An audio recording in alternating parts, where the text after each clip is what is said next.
amagara amahoro ndetse n'amafaranga nibyo twifuriza mwese mwandanye kurikirana ibiganiro cyo kumenyesha kure yacu, ariko kandi ino yanyu ya Look Media ikaze mu kiganiro cy'ingino cya Look Sport cyo kuno munsi wa mbere, aho tujya kwa twashikiriza amakuru atandukanye yari karavugwa muri no weekend mu bijanye n'inkino muri rusange. Turaza kuba turabavugwa muri basketball hano mu gice cy'Uburundi, championnat navuga yari yatanguye championnat régulier. Turaza kuba duca ariko kandi no muri football turabe uko ibintu byifashe. Ni muri studio ndi Jules Boris Ngabire, ariko kandi ndi kumwe n'umugenzi wanje Ale Loris Ndongozi ndakuramukije. Naje ndakuramukije. Umeze neza? Ya, cyane. Weekend yaje kugenda neza mu rusange? Ya, weekend nibaza ko ni cyabari nakunda kuvuga n'abantu bakunda gushaka ku mastati tu. Mugaje natwe dushaka kwitata ariko nakunda kuvuga ngo December to remember, ngo January to remember, n'ibyo naza ko naje yabaye weekend kabisa avuga ati hari ibintu bimwe ya Sinaza aho nabire byatari byo kwibuka muri weekend byaje. Bo ni byinshi bo kandi si umuntu nibaza ko ni umuntu n'imizeye umuntu muga cyane umuntu nibaza ko nta bintu byatari byo kuza kwibuka ko byaje kuba muri weekend. Ahubwo nibaza ko ni byinshi avuga ati ijya weekend umuntu nakubajije byari byiza ko ntitwaderutse kubona basketball mu Burundi n'ibindi babyibuka. Ni ikintu cyiza cyane aza ko turaza ko turankaye aho kwinjira mu ndani, ibyo biryoshye gusa ko nakandi aba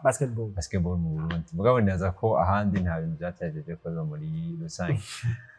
Nuko twizeye neza rero ko namwe mumerewe neza mu wanyu ndetse no mu byanyu, mwaje kuba mugira weekend imeze neza. Aho bitameze neza twifurize kwihangana, nta byamabyera ngo uno munsi ishobora kuba imeze nabi, ije ku ikazo bimeze neza cyane. Mwe dukundiye turaza kuba duca mu gihugu cy'Ubwongereza, ariko haraba finale hagati mu buye yego yari finale yari sinyoza ko imeze neza cyane. Yari finale yari imeze neza cyane hagati mu wa mbere no wa kabiri muri Premier League, urumva ko itegeza ko ari finale ikomeye. Yego ni ko ari champion ikomeye, sinaza ko ikombe ari igikombe gikomeye. Cyo gitwani baza ko nta bintu turaza ko tuca mu rusange turabe byari bitsinda bigera kuri 2 kubusa ku ruhande rwa Manchester City ndetse na Arsenal. Turaza ko turakwenda gifashe nitwara umwanya bidukundiye. Nuko mbere yuko rero dutangwa n'iganiro cyacu ngira ngo tubanze tumira amati cyo tuza neze n'idege makuru yacu.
Nuko turasuye kugaruka kandi nido ry'amakuru yacu yo kuri no munsi igenekerezo rya 2023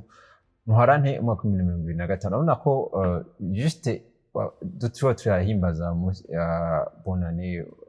uno munsi tumaze ko tugera hafi ukwezi kwa kane tumushikire, nubwo yuko numwanya muto cyane. Ariko kandi tunabwira yuko tuba turakorana na Bubet. Abantu rero baba bashaka kwironkera kanoti byoroshe ni gukoresha Bubet. Bubet ngo uze kuyironka ni kuja kuri site web cyangwa urubuga ngurukana bumenyi rwabo ni www.bubet.com. Uza kwa ubona Bubet hama banakwereka uko ushobora guteresha ijana uvuga iyo application bikaza kwigufasha kwironkera kanoti byoroshe cyane. Ushobora gutigira mu nkino zigiye zitandukanye ndetse no mu Burundi harimo. Hanze y'igihugu ho mba ni amata bavyamagute. Code de parrainage ni Look Media mu ndome nkuru, ariko kandi nta espace iri hali hagati ya Look ndetse na Media. Look Media binatumye dutangwa n'uvuga n'iganiro cyacu tuge kwa duhera muri ABL. Mu majambo make cyane, intango ya ABL yibonye gute? Bonoza ko abantu benshi bari barindiye ABL, abantu benshi bari barindiye ko na basketball igaruka. Muri rusangi nibaza ko byagenze neza. Cyaje ko bigenda neza kuko ibintu byarabigenda nabi mu mwaka uheze cyangwa mu myaka twarabona imvura isivye inkino kuri indwi ya mbere nta rukino rwasibo hari urwahaswe gusiba umukino mugabo uvuze ngo ibintu byahora biba mu mwaka uheze ubwo ntibyabaye ucumenga cette fois imvura ntizosubira gusivira n'ubu byarahatswe urukino rwahaswe gusiba ku munsi w'ejo urukino rwa Jim Carter Tigers mugabona ko Imana yarakinze dukora kuvuga ngo Imana yakinze nuvuga ngo n'ubundi byagenze neza ko Imana yarakinze nta buhinga bwagiyemo kuko twabonye ubu leta bwari bwabo nyine basokopeje bumva iyo ngwani ya cyaha nuvuga ngo ku ndwi ya mbere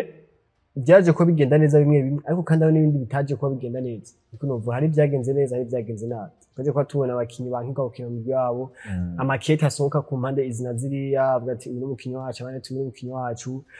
bamwe nkino zaheze bagira amakete bavuga ati uyu mukinyi mwamukinije atategereje gukina ko yatari yanjye muri equipe banyumva ko nutwo tunenge twaje kuba tuwaba ariko kandi hari ibindi byagenze neza twaje ko tubona ama equipe ateye ubwoba tutari twiteze ko tuzobona uno mwaka je afise inguvu nk'ije ahorana twabonye umugwi wa Kerne umugwi uhagaze neza cyane watsinzwe inkino zibiri ariko wazitsinzwe gute wazitsinzwe hamwe nyine utsindwa ufise kandi watsinzwe utsinda n'icubahiro nivyo niko novuga rero muri rusange byaragenze neza nubwo ari utunenge tumwe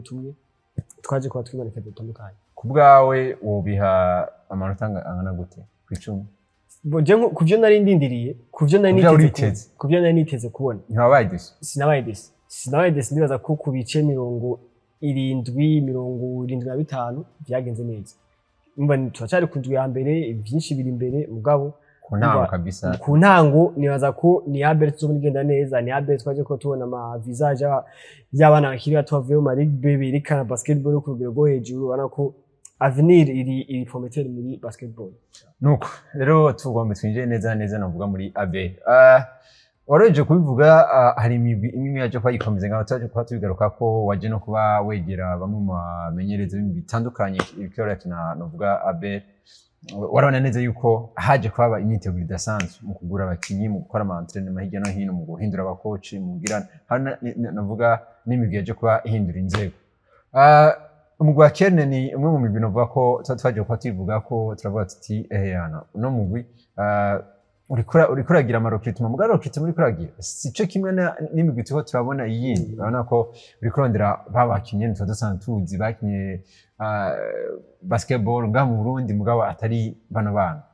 nibuka ko waje kuvuga ati basketball tuje kwa tubona ABL ni basketball zoba ishingiye kuri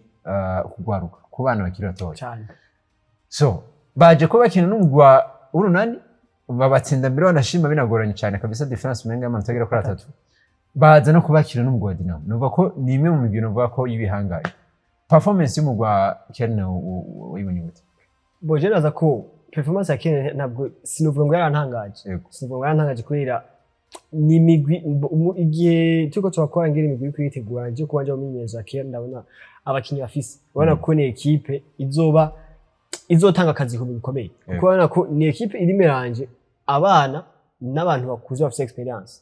kandi ubona ko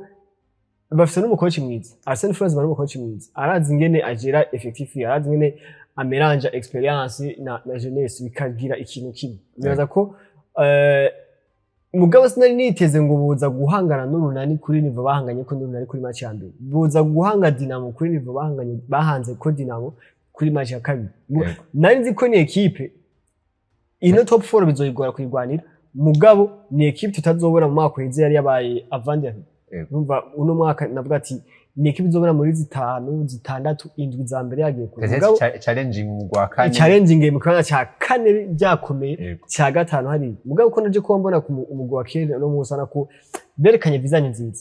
visage nziza kuri debut ya championnat contre urunani contre Dinamo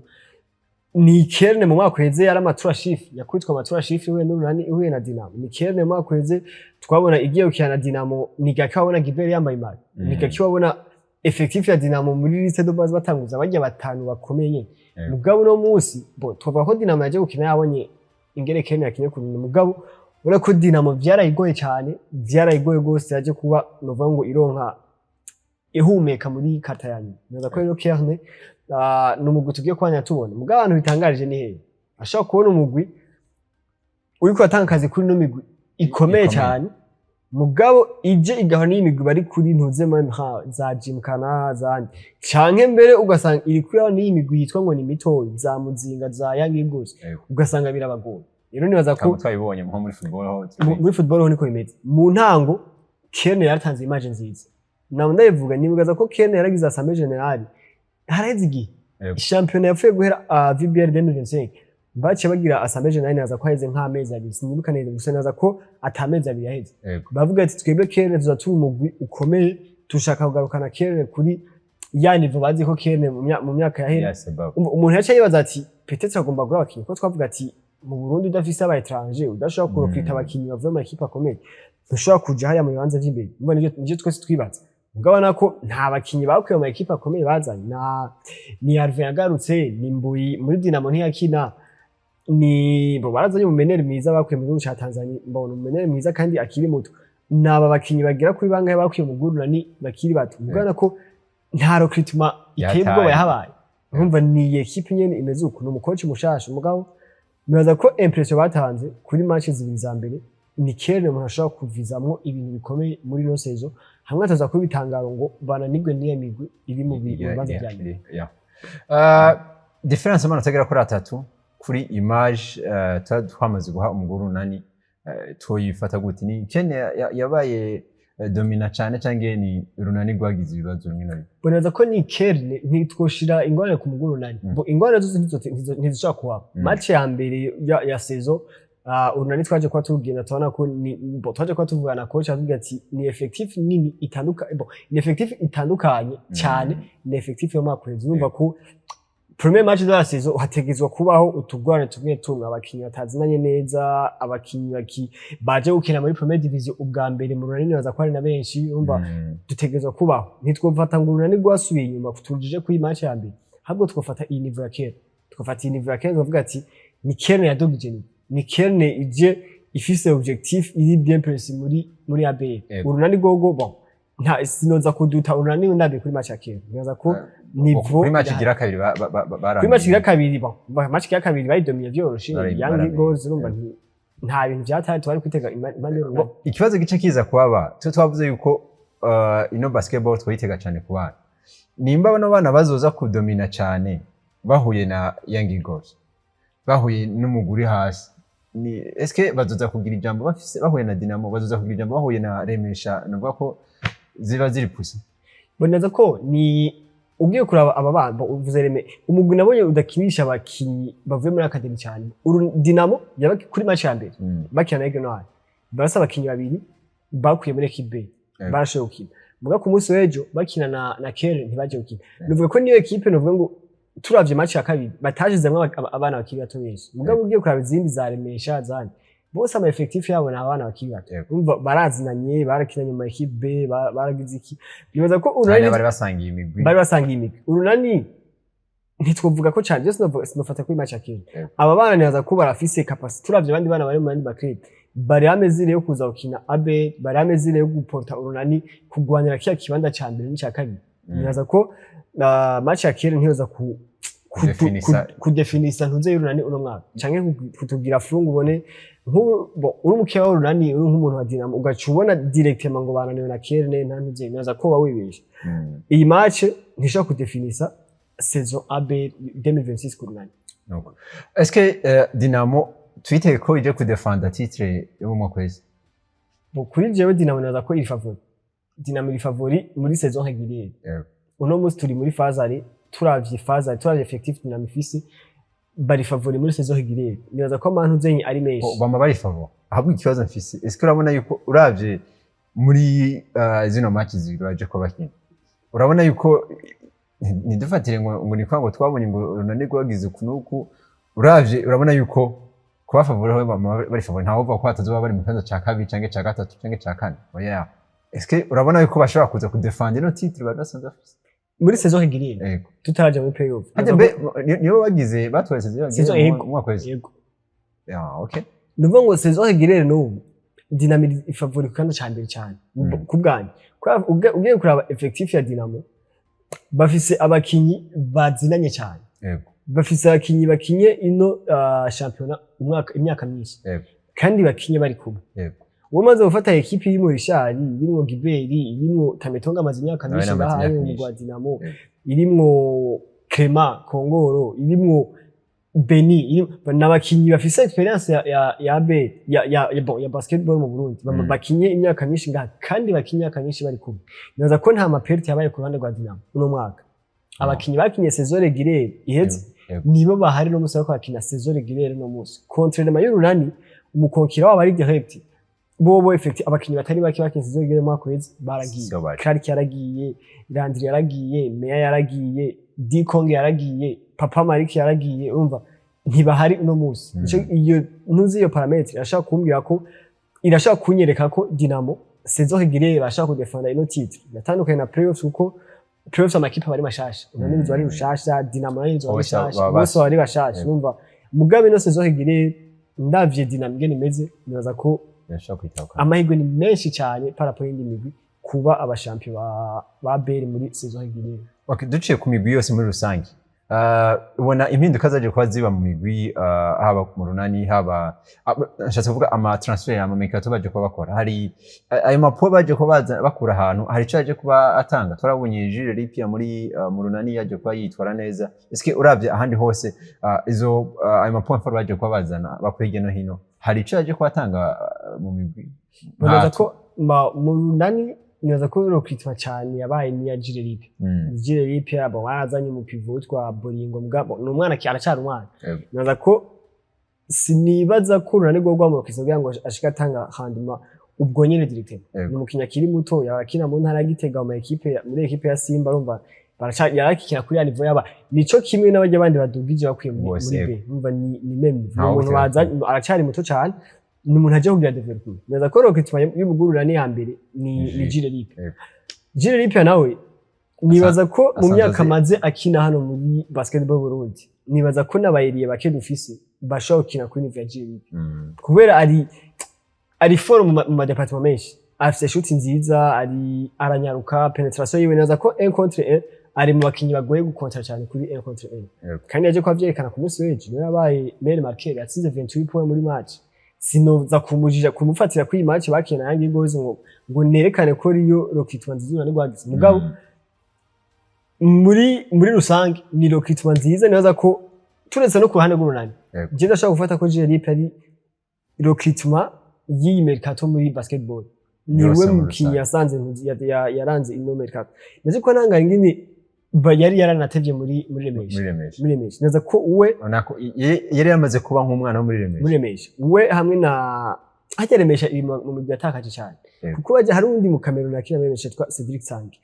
yari sinibaza ko nta equipe nimwe atokina mu yaba mu runani yaba muri Dinamo yaba hose ari gukina hose yari gukina mugabo no musi ntaje iranatakaza na kizigenzo wawe iratakaza na kizumi nibaza kuza kumuca ko nawe nyine uno musi ngaha mu Burundi mu Gwarege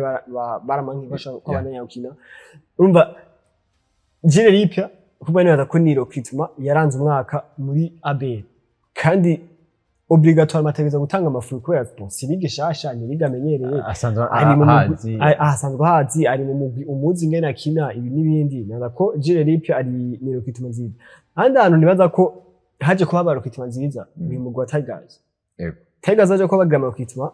bo bazanye abantu aba etrangers mugabo ndashaka kuvuga kuri Clark ndashaka kuvuga kuri Jonathan tufatiye kuri izi matches ziheze ubona ko nabo nyine ni kwa kunye n'abakinya bafite experience ya basketball handi n'ikindi mugabo Apollo bafite nko ku munsi w'ejo akina n'umugwi wa Jinkana ubona ko Clark yara ni wero ndi match ni wero ndi match sinaza kwa umuntu ya afseni yakinye kuri niveau Clark ubona ko yarazanye Apollo ikomeye cyane muri equipe naza ko nayo ni rokituma nziza ku mugwi wa Tigers Jonathan wewe ntarigira deseva no mu runani ubona ko ija ikinye mu runani mu gihe hari effective nini mugabo yarashoboye kuvuga ati jewe ndashaka kuronka ikibanza cyane ndashaka sinzoba depayse ndabivuze entre game nibaza ko rero Jonathan Clark na Erenge n'umukinyi nawe nyine ubona ko niveau sibi Jonathan Clark Erenge nawe ko n'amakritima meza Tigers yarokrise neza muga matches zibiri amaze gukina ko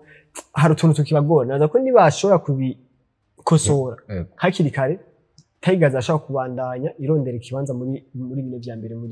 muri ABL nuko novaye ko niko byagifashe novuga muri ABL no bakundwi ya mbere no kundigira kabiri ku munsi wa gatandatu ndetse no ku munsi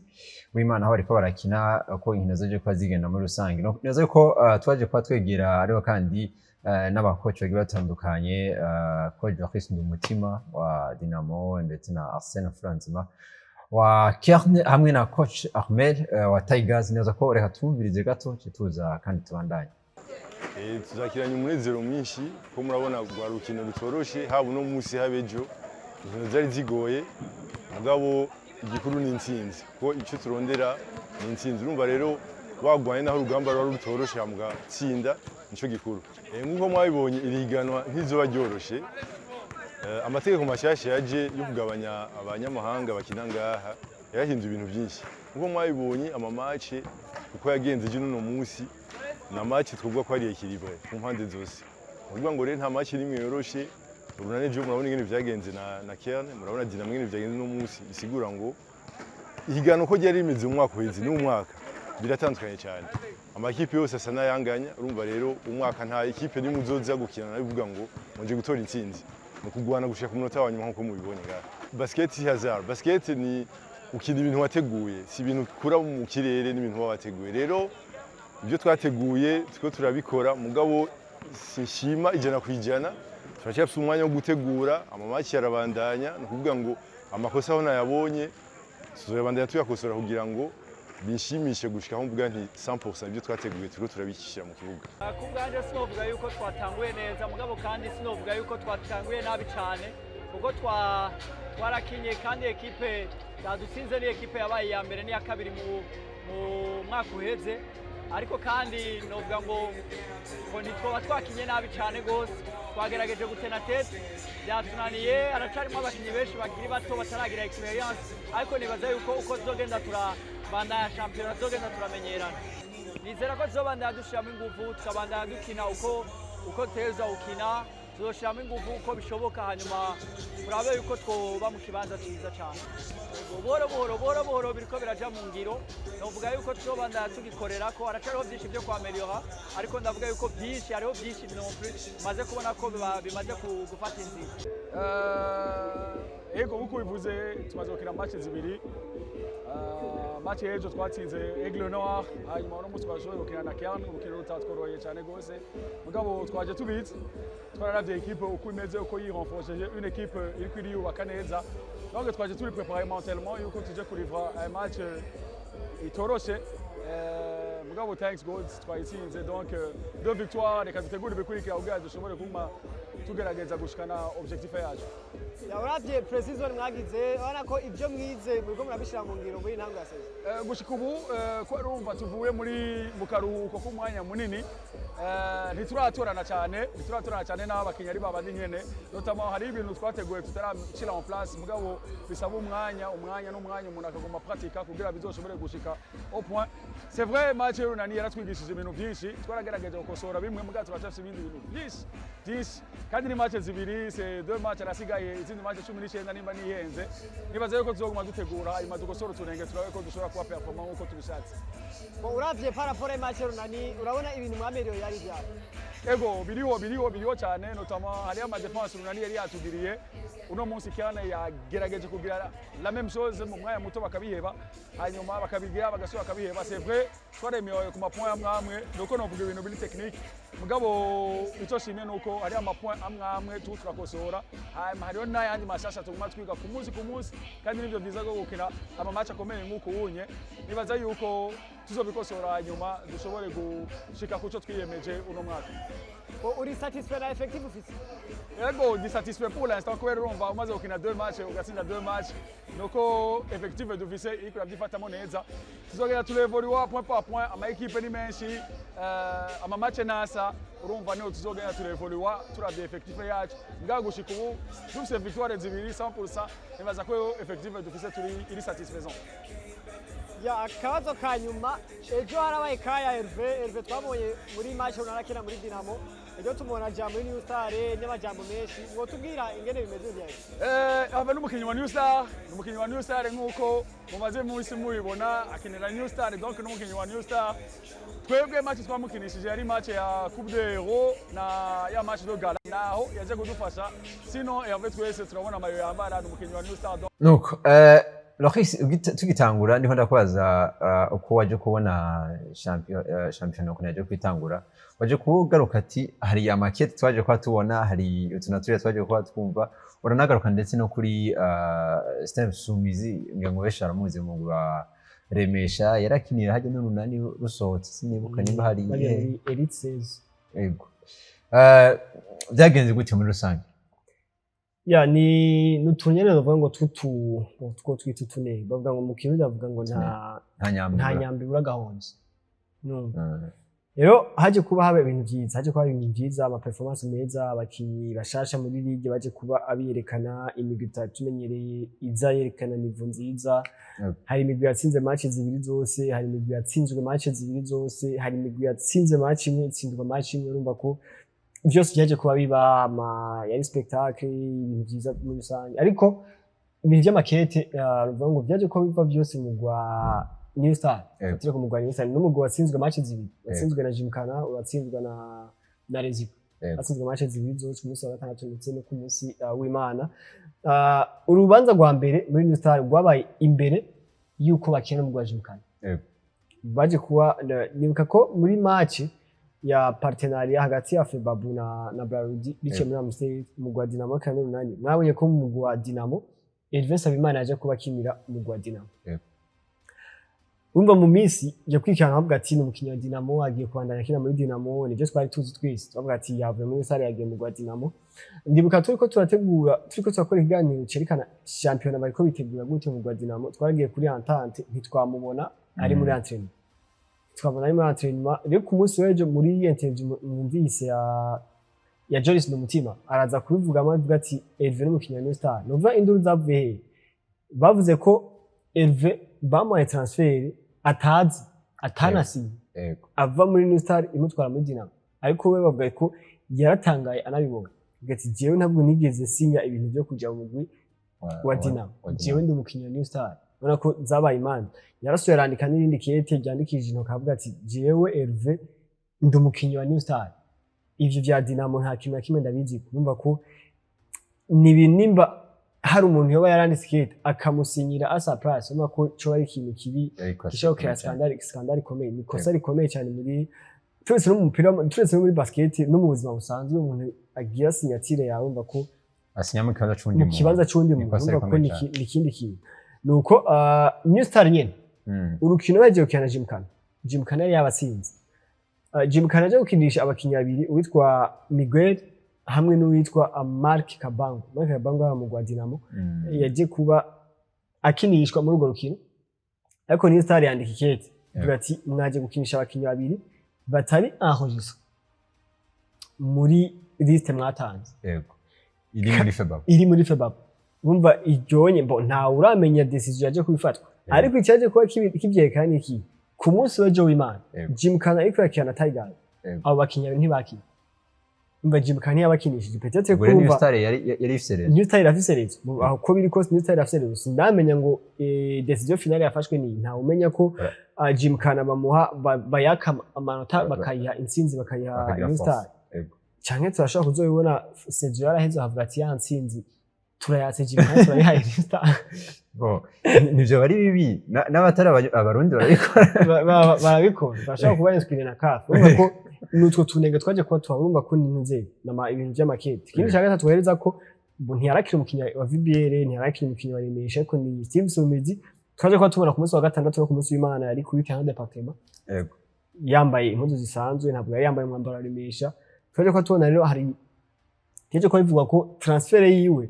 ava muri Remesha aja mu mugwi wa Reg hari ibyo batumvikanye ko novuga hagati y'imigwi cyane hagati ya Remesha nivuga ati hari ibyo tumvikanye kumva umukinya cyaba kontra ntasura ukina sezo mu Rwanda iramaze igihe yatanguye umva ko ni bibazo ku mukinyi ni bibazo kuri novuga ngo kuri club n'ibiki no kuvuga ko yabaye block na Remesha rero yanditse ati ifo yuko transfer isubirwamo kugira ngo umukinya agende mu makondisyon meza twebwe tuwe satisfait nawe aba satisfait Reg ibe satisfait ikibazo gice kiza eske again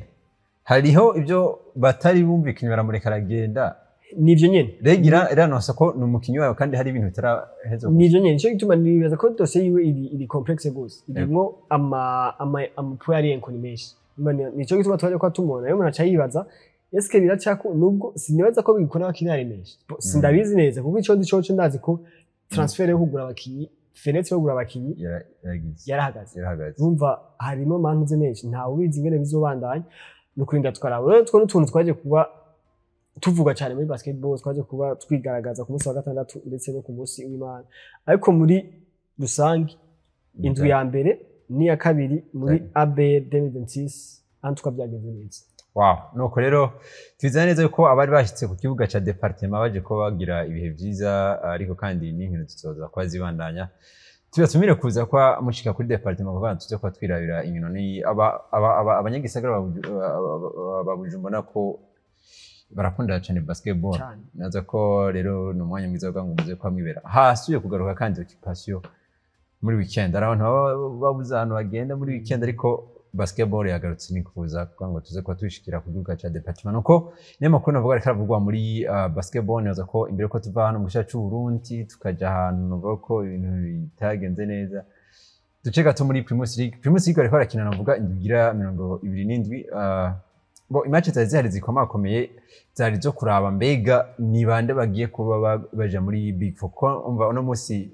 championnat kiraje kurangira hasigaye inkino zitatu zonyene urukino rwa ruhari hari hagati y'umugwi wa Musongati ndetse n'umugwi wa Vitaro Football Club urwo rukino rwari rukonta cyane kubera yuko uno munsi Musongati nova ko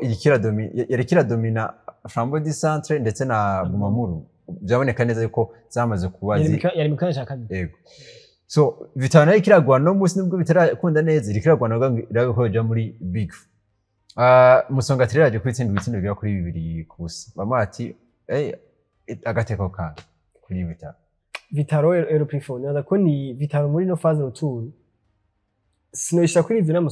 kuri niveau imwe na Musongati ariko naza ko ni equipe zibiri zabaye meilleur ku turetse regional ino Vitaro nako ni nkino nyinshi baje kuba banganya ariko hari inkino batsinzwe ni nke cyane naza ko ni victoire nziza ndavuga ngo match zitatu zisigaye nibaza gushobora gutsinda match zose zisigaye turavye performance za Bumamuru yo ingene iri kuyagenda na Flambeau du Centre nivyo iratsinda mugabo iracafise ingwane muri je yabo mu marezita cyane cyane yego nibaza ko Vitatu ashaka kuyibona iza igaheza muri Big Four izo bari je no musikintu ngumu mparuwa n'igiki no musikintu mparuwa ko di president ino ko di president uno musi nibaza guheza neza muri champion bakanshana match batsinda gutsinda Musongati ni ikintu kikuzanira confiance ni match komeye cyane uca wibona kuri ku yindi nivo abantu batari bakuzi mugihe bitaguhenze bakuzana muri mu buryo buri positif ni sawa washavuga ati ko nsinze Musongati eske izindi equipe zozunanira gute eske sinohangana na Egrenwar sinohangana na Flambeau du Centre ngo Vitaro ni Vitaro naza ko Vitaro nino Flambeau ino Vision ndetse n'umugwa Musongati ubona ko ni equipe zizoba zihagaze neza cyane muri Coupe du Président kandi ni ikombe ikomeye ni ikombe rw'amahirwe yo guserukira igihugu cyane muri CAF Confederation Cup numva ko ni ibintu bimeze neza uno musi kindi ni giki nuvuga ngo Musongati iri kwiragwana nyene iheze mu kibanza cya kabiri yego mu kibanza cya kabiri naco nyene gikomeye gute nuvuga ngo Egrenwar yamaze gutwara champion yoza igatwara igikombe c'umukuru w'igihugu ikipe ya kabiri ni kitwara nizo cisohoka izo bitwaye ikipe ya kabiri muri champion nizo cisohoka canke hajya hagenda ekipe bahuriye muri finale ya Coupe du Président menga nimba ntihenze umenga ekipe byahuriranye ko ndibuka byo byashikinde Flambeau du Centre canke Rukinzo menga hari kuri Rukinzo na Egrenwar cige menga sinuka ekipe yatwaye ibikombe byose ama acagenda iyo bakiye finale ya Coupe du Président umva nawe gusa tubaso hari ubushimwe butangwa ku mugwa wa mbere wa kabiri wa gatatu wa kane imibyo muri Big Four ni none ni ibintu bikonta kumva ubushimwe ntibugenda bungana unaza ko ni ino migwi itatu Vision yaje kubitsinda Olympique Star bisitega ko tatkuza unaza ko Vision Vitaro na Musongati na ma equipe azoba komeye cyane muri Coupe du Président bon rero ducisha kuri Vision nayo urabona ko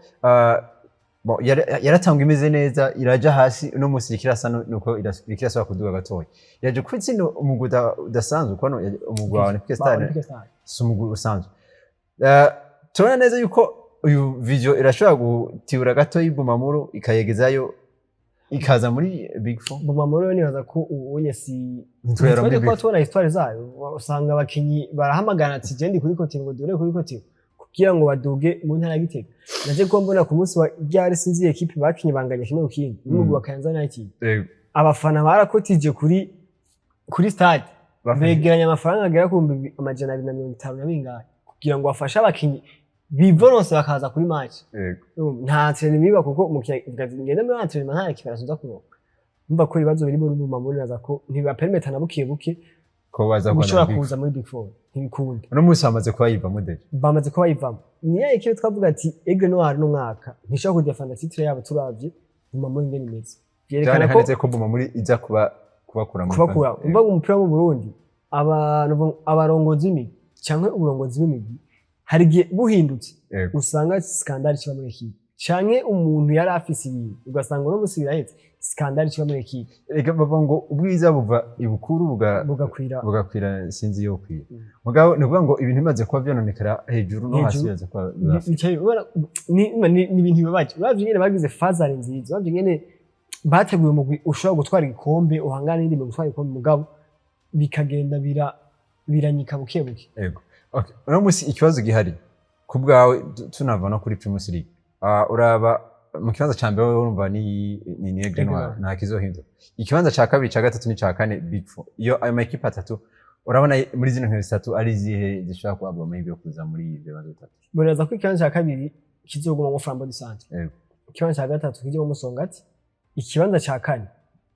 ndiko ndabona umugwa wa Vitaro. Vision ndayikuyemo.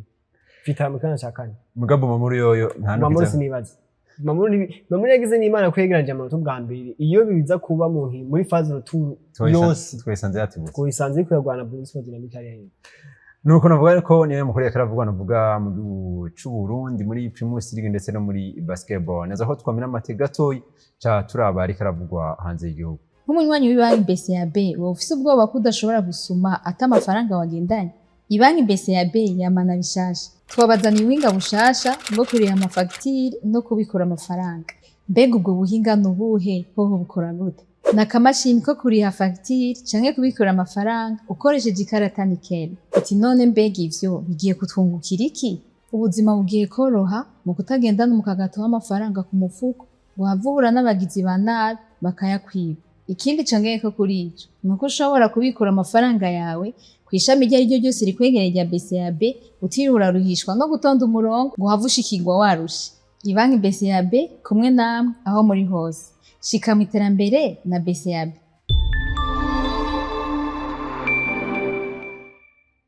Ku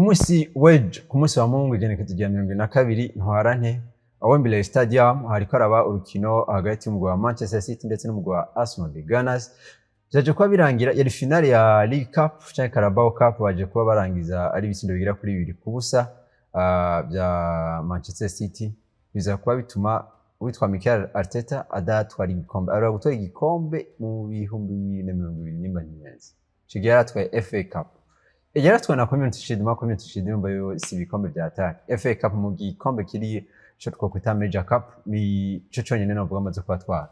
Kuva ico gihe narasubira gutwara igikombe. Amaze guspendinga amafaranga ashika hafi muri yaridi amafaranga y'amanyaburayi. Neza ko muri abantu batigira bamwe bagira amakomantere bashobora bashavuye. Haba komantere udashaka gusinya. Hari post ubibonye mvuga ati amakomantere kandi yarara. Ngo hano wavuga ati Arsenal Mikel Arteta no gutwara ibikombe ni 20 bangabanganye. Nuvanga 20 nta namwe izofihuri. Umuragenda uko ugashika n'umuntu ukagenda ugashika. Muga nta namwe ize nta intersex izo bihari. Ubaye no kuvuga ko Mikel Arteta amaze imyaka myinshi atwara bino bikombe. No munsi mugare kuri Arsenal burya League Cup nuge ngo barayikara cyane. Bafise na Premier League. Boya barakara FA Cup ko FA Cup nibaza ko niwo mugwa mbere wo ofise nyinshi muri FA Cup. Bahora bakarira FA Cup. Mugabo wonye ko uravye match yecu. Uravye match yecu ikintu nabonye cyaje kuba kinanira Arsenal. nico kintu ca bose no yita experience cyane ariko kutamenyera gukina finale nibaza ko bari gukina na finale kire kuko n'abaje kwayikina ni bande rega muri ge effective yose bafise no je kubwanje amakosa yose aza kuri Arteta. Ikosa rya mbere aje kwakora ni gufata witwa David Raya akamushira hanze y'ikibuga. Muga Arzabarga niwe yasanye ntuze yose. Carabao Cup match menshi yasanye. Mugabo yarageze muri finale kandi ni finale yari konta cyane. Finale kuko azi ko aje guhura nande. Na Pep Guardiola. Kandi uwo Pep Guardiola aje guhura arazi ko yihebuye adatwaye no recap biraza ko birangiye. Muga na Pep Guardiola niko yaje kubagira. Yaje kubasha mu Guardiola agira kabiri. Ntiwoza kuraba ngaho tutaraza amateka ya Arzabarga muri finale kabisa. Ibyo nta muntu atabizi muri Chelsea ngo bose barabizi. Ugacufata kandi barafise na kahise atari keza ko gukinisha umunyegwara agira kabiri mu gihe wa mbere muri finale ngo abenshi barabyibuka kuri menga yari finale yandi baza ko batsinzwe na Chelsea 4-1 so ucufata abandi bakipetete hagati ni bisanzwe mugabo hagati mu igori uzi yuko ni finale kandi abantu bose barakwiteze ko utezo gutwara no finale bacutana Arzabarga nta kintu na kimwe ngiyango mwarabonye namako ikosa azana kupakora igitsindo ca mbere kabisa ni kosa 100% rya Arzabarga bozya nereze zikunda gushika ku magati rya sinaza kari gushika kuri David Raya bozya nereze ikunda gushika igitsindo ca kabiri ego mu gica mbere sinibaza nibaza ko nivyo irashobora kuba ari facteur muga twaje ko turama uje kurama match baje ko bakinije ubona ko Arsenal yarabaye peti cyane muri deuxième mi-temps na première mi-temps guhera mu minota ya nyuma byaboneka neza yuko bose bakinira muri deuxième mi-temps barabaye perdi kuko naza ko nta pass zigera kuri 3 zine bashagwana hagati mu kibuga ubona ko Man City yaba yareke je haragize igihe nibaza ati burya Arsenal ntiyo yagize carton rouge 3 barashobora kuba basohoye abakinyi batatu nibaza ko byaje kuba bigorana kandi Mikel Arteta ahantu yaje ko uzi ko umukinnyi wa mbere muri Arsenal akunda gukarira ino Manchester City ni witwa Martinelli yaje kwa mwinjiza bo muga mwinjije aza n'izindi haje ari kuri 80 ubona ko biba bigoye nibaza ko Arsenal deuxième mi-temps Man City yashoboye kubametiriza neza yashoboye kubametiriza nibaza ko muri première mi-temps Guardiola yagize analize avuga ati reka turangene bimeze naje ko mbona conférence de presse witwa Nico Reid kandi naje ko mbona ko ari ubona ko imipira myinshi muri deuxième mi-temps yavuze ati Pep Guardiola tubwiye ko Declan Rice azahugira pressing cyane kuri Rodri na Bernardo Silva hacasigara espace inyuma yiwe kwitwa Chelsea kandi ibisindo byose byaje kuba biva kuri Chelsea byaje kuba biva kuri iriya kote hari ubona ko nibaza ko irya match nivyo Man City yaratsinze ariko Pep Guardiola afise mu ntuze ni nibaza ko match yabaye ganye muri niveau ya coaching mu mutwe kubamenyereza mu mutwe kubamenyereza kuko Pep Guardiola ni match ya mbere naje kuba mbona kenshi urasanga iyo ya Paris yo mutwe ibonera he ku remplacement yiwe agira remplacement menshi muga remplacement yejo yaje kuba ya mbere yaje kuba mu minota ya nyuma 85 ubona ko yarashoye kuje yari yabonye ko equipe irimo yashoye kumetiriza neza uno mu Arsenal urabona waje kuva ku kintu cya Martinelli raba muri deuxième mi-temps haje kuba action zindi zishoboka abamaze kuba bashiramo Noni Madueke ni afise speed kandi afise nuko kurinda akinjira indani agakora ayo makosa hama bakaronka utwo dukufura bakaronka utwo dukora uravye ukungena bariko barakina ku ruhande rw'imbere bye byansi ku ruhande rwo hagati ho hari hasi kabisa byose nako bye byayangaye cyane mugu umuntu ashaka kwibaza ati gute Mikel Arteta ashobora kwazi yuko agiye kubakina na City yihebuye ivuga ati ntandi mahirwe dufise ugacuzana bakinisha equipe B ni ibintu bidashoboka equipe B yahe mubisanzwe aje kwakinisha equipe B nivyo turavye ngango twese turabizi yuko point fort ikomeye cyane ya Arsenal hari muri B ni goal nimba tuvuze ko David Raya yafashije runini ya cyane equipe Arsenal nta muntu azo kuba bihari ugacuze ukaraba mbega raba kuna ya panza attack urazi yuko Martinelli bafise speed niwaza kuba yirukanza cyane inyuma ha Manchester City niwaza ko araba yuko yo penetra muri rya surface de réparation ya Manchester City ucuhaza na Havertz niwaza ko uziko Havertz basi ntaco nibisanzwe ahubwo ikintu jaje kwa kimbaza naje kirese nibisanzwe ahubwo ikintu jaje kwa kimbaza Saka none kuko niyo attack we yari afise yari Saka Havertz iryo case Saka uno munsi muri no sezo ngira ngo murabona niveau ariko nibaza ko simwe yo mu mwaka weze cyangwa imyaka ibiri dushaka dufate no mu myaka 5 heza Saka nivo ariko siwa Bukayo Saka niwe twari tuzi ko niwe leading scorer wa Arsenal no musi siko biri mugani ucuzana mu gihe uzi yuko uri kuza kugwanira kino gikombe ureza ko 90 kwijana y'amakosa aje kwaba mu kibuga Mikel Bomba n'umunyesho atera rero aje kwavuga ku munsi ati sinata ko ibyo umunyeshuri byo bikora kabisa uno munsi ibintu by'umunyeshuri tuhagarika tuba tukiva ko Pep Guardiola ari umwigisha wa Tete neza ko aracyari umwigisha aracyari umwigisha turabye kuntu byaje kwa bibi mugani twafatira ngo ni ko ari umunyeshuri ngo cyo tugira impu borumva nibaza ko Arsenal ikintu habo ikintu nibaza ko twugira ni iki kuko batagaje match ariko barihebuye barahagaze bagiye uno munsi muri Premier League barasigaje match muri Premier League kandi bazoyikinira Etihad Stadium yego kandi sikera nibaza ko nubunyene nibaza ko bavamo inkino bavuye muri treve international nibazoshikirako abo nubwo sinibuka itariki nimbazo bari do nibaza atari ni muri avril 18 avril mega nibaza ko ni Arsenal yashobora kuba ntuze Man City biracagoye ifite inkino amanota menshi babasumbye mugabo simeje na 6 ni 9 mugabo basukira bataraki nibaza ko rero Arsenal ntitwuvuga ngo Premier League ngo izokunda kuri Man City ntibishoboka mugabo akazi kazokari Arsenal yaza kwigiye ukinira kuri pression nini mu mutwe ntiyabuze quelque chose urukino rwaje kurasiga muri Arsenal tuvuga yuko Manchester City nije gikombe cyo nyine bose nibaza ko ari cyonyine kuko Man City